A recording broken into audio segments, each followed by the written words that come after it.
और अब खबरें विस्तार से। गुजरात के मोरबी में हुए हादसे में अब तक 130 से ज्यादा लोगों की मौत हो चुकी है। मरने वालों में महिलाओं और बच्चों की संख्या ज्यादा बताई जा रही है। राहत और बचाव कार्य जारी है। मोरबी हादसे को लेकर रख रखाव करने वाली एजेंसी के खिलाफ 304, 308 और 114 के तहत क्रिमिनल केस दर्ज किया गया है और जांच शुरू कर दी गई है।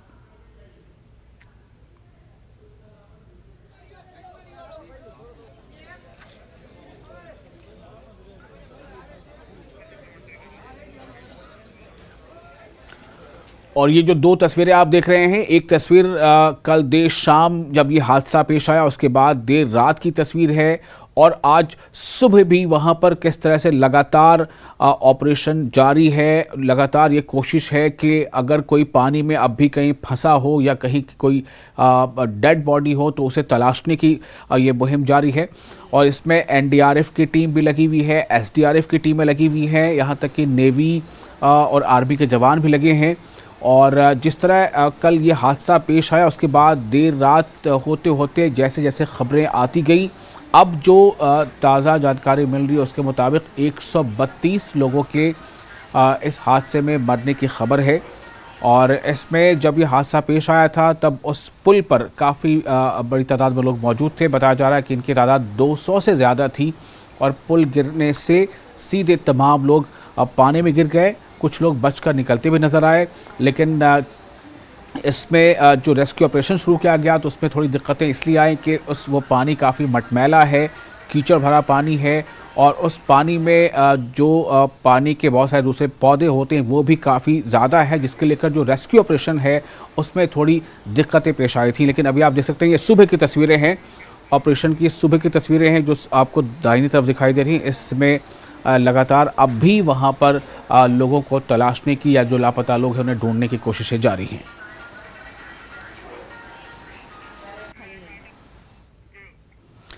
राष्ट्रीय एकता दिवस के मौके पर प्रधानमंत्री ने स्वतंत्रता सेनानी और भारत के पहले उप प्रधानमंत्री सरदार वल्लभ भाई पटेल को गुजरात के केवड़िया में स्टैच्यू ऑफ यूनिटी पर पुष्पांजलि अर्पित की है। मोरबी त्रासदी के मद्देनजर पीएम ने रोड शो रद्द करने का आज फैसला किया है। सीधे चलते हैं, सुनते हैं इस वक्त प्रधानमंत्री क्या कह रहे हैं। दुख की इस घड़ी में सरकार हर तरह से पीड़ित परिवारों के साथ है। गुजरात सरकार पूरी शक्ति से कल शाम से ही राहत और बचाव कार्यों में जुटी हुई है। केंद्र सरकार की तरफ से भी राज्य सरकार को पूरी मदद दी जा रही है। बचाव कार्य में एनडीआरएफ की टीमों को लगाया गया है। सेना और वायुसेना भी राहत के काम में जुटी हुई है। जिन लोगों का अस्पताल में इलाज चल रहा है वहां भी पूरी मुस्तैदी बरती जा रही है। लोगों की दिक्कतें कम से कम हो, इसे प्राथमिकता दी जा रही है। हादसे की खबर मिलने के बाद ही गुजरात के मुख्यमंत्री श्रीमान भूपेंद्र भाई रात को ही मोरबी पहुंच गए थे। कल से ही वो राहत और बचाव के कार्यों की कमान संभाले हुए हैं। राज्य सरकार की तरफ से इस हादसे की जांच के लिए एक कमेटी भी बना दी गई है। मैं देश के लोगों को आश्वस्त करता हूं कि राहत और बचाव के कार्यों में कोई कमी नहीं आने दी जाएगी। आज राष्ट्रीय एकता दिवस का ये अवसर भी हमें एकजुट होकर इस मुश्किल घड़ी का सामना करने, कर्तव्य पथ पर बने रहने की प्रेरणा दे रहा है। कठिन से कठिन परिस्थितियों में सरदार पटेल का धैर्य, उनकी तत्परता से सीख लेते हुए हम काम करते रहें, आगे भी करते रहें। साथियों, वर्ष 2022 में राष्ट्रीय एकता दिवस का बहुत विशेष अवसर के रूप में मैं इसे देख रहा हूं। ये वो वर्ष हैं जब हमने अपनी आजादी के 75 वर्ष पूरे किए हैं। हम नए संकल्पों के साथ आगे बढ़ रहे हैं। आज एकता नगर में ये जो परेड हुई है हमें इस बात का एहसास भी दिला रही है कि जब सब एक साथ चलते हैं, एक साथ आगे बढ़ते हैं तो असंभव को भी संभव बनाया जा सकता है। आज यहां देश भर से आए हुए कुछ कलाकार सांस्कृतिक कार्यक्रम भी करने वाले थे, भारत के विविध नृत्यों को भी प्रदर्शित करने वाले थे, लेकिन कल की घटना इतनी दुखद थी कि आज के इस कार्यक्रम में से उस कार्यक्रम को हटा दिया गया। मैं उन सभी कलाकारों से उनके यहां तक आना, उन्होंने जो पिछले के दौरान मेहनत की है लेकिन आज उनको मौका नहीं मिला, मैं उनके दुख को समझ सकता हूं, लेकिन कुछ परिस्थितियां ऐसी हैं। साथियों, ये एकजुटता, ये अनुशासन परिवार, समाज, गांव, राज्य और देश हर स्तर पर आवश्यक है और इसके दर्शन आज हम देश के कोने कोने में कर भी रहे हैं। आज देश भर में 75,000 एकता दौड़, रन फॉर यूनिटी हो रही है। लाखों लोग जुड़ रहे हैं। देश का जन जन लौह पुरुष सरदार वल्लभ भाई पटेल की संकल्प शक्ति से प्रेरणा ले रहा है। आज देश का जन जन अमृत काल के पंच प्राणों को जागृत करने के लिए, राष्ट्र की एकता और अखंडता के लिए संकल्प ले रहा है। साथियों, राष्ट्रीय एकता दिवस ये अवसर केवड़िया एकता नगर की ये धरती और स्टैच्यू ऑफ यूनिटी हमें निरंतर ये एहसास दिलाते हैं कि आजादी के समय अगर भारत के पास सरदार पटेल जैसा नेतृत्व न होता तो क्या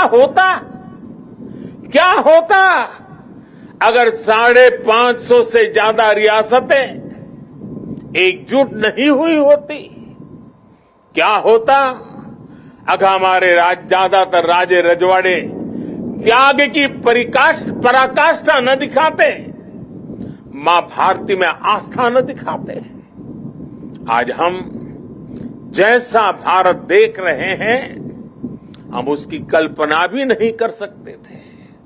एक कठिन कार्य, ये असंभव कार्य सिर्फ और सिर्फ सरदार पटेल ने ही सिद्ध किया। साथियों, सरदार साहब की जन्म जयंती और राष्ट्रीय एकता दिवस ये हमारे लिए केवल तारीख भर नहीं है, ये भारत के सांस्कृतिक सामर्थ्य का एक महापर्व भी है। भारत के लिए एकता कभी भी विवशता नहीं रही है। भारत के लिए एकता सदा सर्वदा विशेषता रही है। एकता हमारी विशिष्टता रही है। एकता की भावना भारत के मानस में, हमारे अंतर्मन में कितनी रची बसी है, हमें अपनी इस खूबी का अक्सर एहसास नहीं होता है। कभी कभी ओझल हो जाती है, लेकिन आप देखिए, जब भी देश पर कोई प्राकृतिक आपदा आती है तो पूरा देश एक साथ खड़ा हो जाता है। आपदा उत्तर में हो या दक्षिण में, पूरब में हो या पश्चिमी हिस्से में ये मायने नहीं रखती है। पूरा भारत एकजुट होकर सेवा, सहयोग और संवेदना के साथ खड़ा हो जाता है। कल ही देख लीजिए ना, मोरबी में हादसा हुआ, उसके बाद हर एक देशवासी हादसे का शिकार हुए लोगों की सुरक्षा के लिए प्रार्थना कर रहा है। स्थानीय लोग हादसे की जगह पर अस्पतालों में हर संभव मदद के लिए खुद आगे आ रहे हैं। यही तो एकजुटता की ताकत है। कोरोना का इतना बड़ा उदाहरण भी हमारे सामने है। ताली थाली की भावनात्मक एकजुटता से लेकर राशन, दवाई और वैक्सीन के सहयोग तक देश एक परिवार की तरह आगे बढ़ा।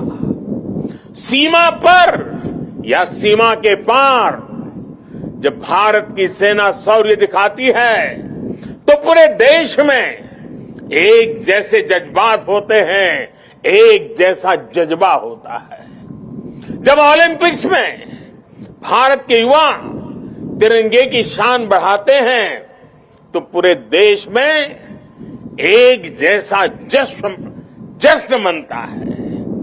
जब देश क्रिकेट का मैच जीतता है तो देश में एक जैसा जुनून होता है। हमारे जश्न के सांस्कृतिक तौर तरीके अलग अलग होते हैं, लेकिन भावना एक जैसी ही होती है। देश की ये एकता, ये एकजुटता, एक दूसरे के लिए अपनापन, ये बताता है कि एक राष्ट्र के रूप में भारत की जड़ें कितनी गहरी है। और साथियों, भारत की यही एकता हमारे दुश्मनों को खटकती है। आज से नहीं बल्कि सैकड़ों वर्षों पहले गुलामी के लंबे कालखंड में भी भारत की एकता हमारे दुश्मनों को चूपती रही है। इसलिए गुलामी के सैकड़ों वर्षों में हमारे देश में जितने भी विदेशी आक्रांता आए, उन्होंने भारत में विभेद पैदा करने के लिए हर मुमकिन कोशिश की। उन्होंने भारत को बांटने के लिए, भारत को तोड़ने के लिए सब कुछ किया। हम फिर भी उसका मुकाबला कर सके क्योंकि एकता का अमृत हमारे भीतर जीवंत धारा के रूप में बह रहा था। लेकिन वो कालखंड लंबा था। जो जहर उस दौर में घोला गया, उसका नुकसान देश आज भी भुगत रहा है। इसलिए ही हमने बंटवारा भी देखा और भारत के दुश्मनों को उसका फायदा उठाते भी देखा। इसलिए हमें आज बहुत सावधान भी रहना है। अतीत की तरह ही भारत के उत्कर्ष और उत्थान से परेशान होने वाली ताकतें आज भी मौजूद है। वो आज भी हमें तोड़ने की, हमें बांटने की हर कोशिश करती है। हमें जातियों के नाम पर लड़ाने के लिए तरह तरह के नैरेटिव गढ़े जाते हैं। प्रांतों के नाम पर हमें बांटने की कोशिश होती है। कभी एक भारतीय भाषा को दूसरी भारतीय भाषा का दुश्मन बनाने के लिए कैंपेन चलाए जाते हैं। इतिहास को भी इस तरह पेश किया जाता है ताकि देश के लोग जुड़े नहीं बल्कि एक दूसरे से दूर हो। और भाइयों बहनों, इसे एक और बात हमारे लिए ध्यान रखनी आवश्यक है। ये जरूरी नहीं है कि देश को कमजोर करने वाली ताकत हमेशा हमारे खुले दुश्मन के रूप में ही आए। कई बार ये ताकत गुलामी की मानसिकता के रूप में हमारे भीतर घर कर जाती है। कई बार ये ताकत हमारे व्यक्तिगत स्वार्थों के जरिए सेंधमारी करती है। कई बार ये तुष्टीकरण के रूप में, कभी परिवारवाद के रूप में, कभी लालच और भ्रष्टाचार के रूप में दरवाजे तक दस्तक दे देती हैं, जो देश को बांटती और कमजोर करती है। लेकिन हमें उन्हें जवाब देना होगा। हमें जवाब देना होगा भारत मां के संतान के रूप में। हमें जवाब देना होगा एक हिंदुस्तानी के रूप में। हमें एकजुट रहना होगा, एक साथ रहना होगा। विभेद के जहर का जवाब हमें एकता के इसी अमृत से देना है। यही नए भारत की ताकत है। साथियों, आज राष्ट्रीय एकता दिवस पर मैं सरदार साहब द्वारा हमें सौंपे दायित्व को फिर दोहराना चाहता हूं।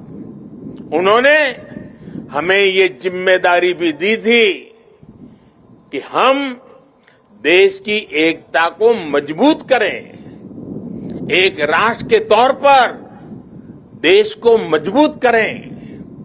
ये एकता तब मजबूत होगी जब हर नागरिक एक जैसे कर्तव्य बोध से ये जिम्मेदारी संभालेगा।